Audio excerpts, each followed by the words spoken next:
एक समय की बात है, अकबर बादशाह शिकार में गया। पानी की व्यवस्था भंग हो गई, प्यास के मारे बेचैन हो गया। जंगल में एक किसान ने तरबूज बो रखा था। वह किसान यादव था। अकबर बोला, भैया प्यास के मारे जान जा रही है, जरा पानी पिलाओ। यादव बोला, भैया पानी तो नहीं है, एक तरबूज लेकर खा लूं, तुम्हारी प्यास मिट जाएगी। अकबर ने जो सबसे बड़ा तरबूज था उसमें हाथ लगाया तो किसान बोला, नहीं नहीं, इसको मत छूना, और जो मन आवे उसको ले लेना, केवल इसको मत छूना। अकबर बोला, इसका क्या करोगे? किसान बोला, यह सबसे अच्छी बतिया है, इसलिए जो बादशाह है अकबर उसके दरबार में भेंट करना, इसीलिए इसको बचा कर रखा। अकबर ने पूछा, अकबर कहाँ रहता है? किसान बोला, आगरा। अकबर ने पूछा, यहाँ से आगरा कितना कोस है? किसान बोला, 20 कोस। बोला, तुम कब पहुँचाओगे इसको? हुआ बोला, पूर्णिमा को। अकबर बोला, कैसे जाओगे? तो किसान बोला, अपने मूड़े में धर कर जाओ, बहुत कैसे जाएंगे, पहले गाड़ी घोड़ा कहाँ था? अकबर ने कहा, तुम इतनी दूर से इतना बोझा लेकर जाओ, कदाचित अकबर न ले तब क्या करोगे? तो किसान बोला, वह ले चाहे न ले, हम दे जरूर, होकर ऐसी तैसी।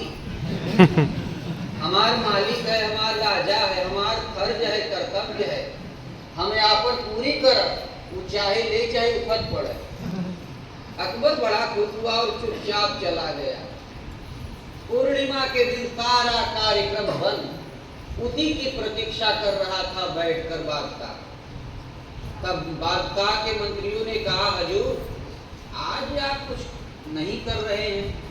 अकबर बोला, आज मैं बहुत बड़ा काम कर रहा हूँ, तुम हमें बैठा रहने दो चुपचाप, देखो कोई तरबूज वाला आए तो उसे ले आना।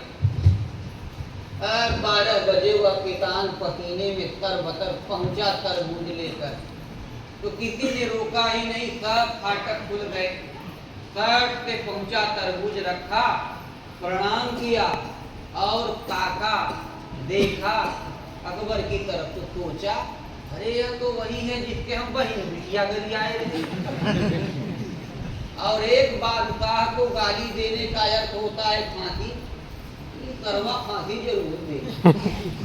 चुपचाप पीछे पांव हटाया और धीरे से निकल गया।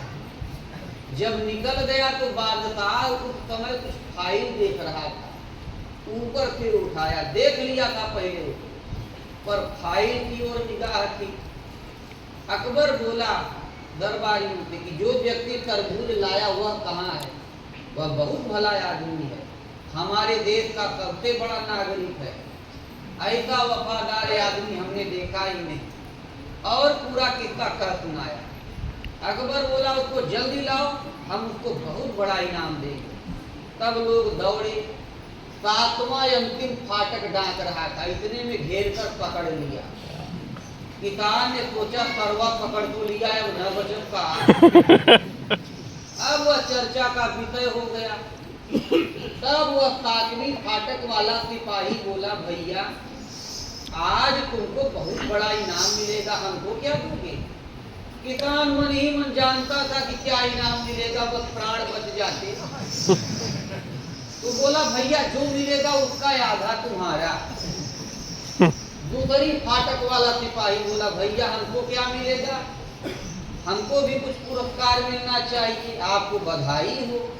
किसान बोला, जो बचा है उसका आधा तुम्हारा। अगले फाटक पर पहुंचा तो बोला उसका आधा, आगे पहुंचा बोला उसका आधा। अंत में मंत्री साहब भी विनोद में बोले किसान से, भाई तुम बड़े अच्छे आदमी हो, हमारे राष्ट्र के सबसे अच्छे नागरिक हो, तुम्हें बहुत बड़ा पुरस्कार मिलने वाला है, हमको भी कुछ दोगे? किसान बोला, हजूर जो बचे सब आपका। जब पहुंचा बादशाह के पास, तब बादशाह ने कहा किसान से, तुम जो चाहो मांग लो, और मुस्कुराया बादशाह। तो किसान ने सोचा, इसको वही गाली करकट है और कुछ नहीं, इसको वही गाली करकट है कलेजे में, इसीलिए मुस्कुरा रहा है।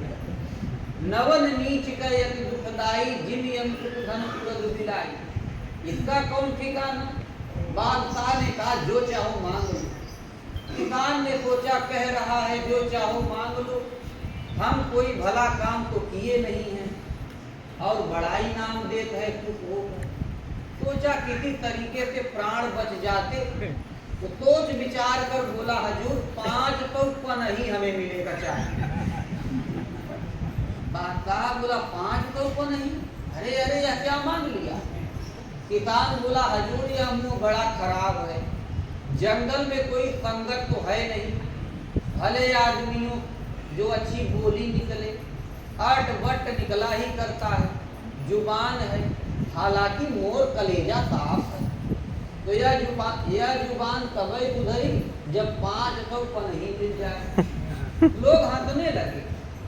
इतने में जल्लाद आ गया पनही लेकर।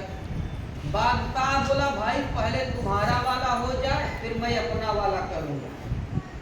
जब जल्लाद पनही लेकर आया बोला कि चलो तैयार हो जाओ। किसान बोला हजूर कुछ इसमें साझेदार है। आधा उस प्लास्टिक वाले उस पहरेदार को बुलाकर कटार कटार 250 पनही लगी। हो गया यह हमारा। राजा बोला यह, किसान बोला दूसरी फाटक वाले को, तो 125 लगी उसको, फिर उस फाटक वाले को, फिर उस फाटक वाले को, अंत में 2 पनही बच गए। राजा बोले यह किसको? किसान बोला हुजूर मंत्री महोदय। बादशाह ने अपने कपारे में हाथ ठोका, बोला हमने बहुतों को पुरस्कृत किया लेकिन इन गद्दार नौकरों की वजह से कोई बेचारा सही सलामत पहुंचा नहीं कर ले। इतना भ्रष्ट आचरण हमारे चारों तरफ फैला हुआ है। फिर बादशाह ने खुश होकर उस किसान को 5 गांव इनाम में दिया। तो ऐसे ही है, इसलिए दूरदृष्टि वाला हमेशा विजयी होता है। लोगों की दृष्टि अपने पाँव में है, अपने पेट तक ही सीमित है, आगे का हाल नहीं जानते। तो इसलिए पढ़े से कढ़ा अच्छा होता है। कढ़ा वह होता है जो सत्संग किया होता है। उस किसान की सोच राज्य को ढंग से चलाने की, सबको सुधार दिया, मंत्री से लेकर नौकर तक एक ही बात। इसलिए हमारी सोच ही हमें लक्ष्य तक पहुंचाती है। बोलिए श्री सद्गुरुदेव भगवान की जय।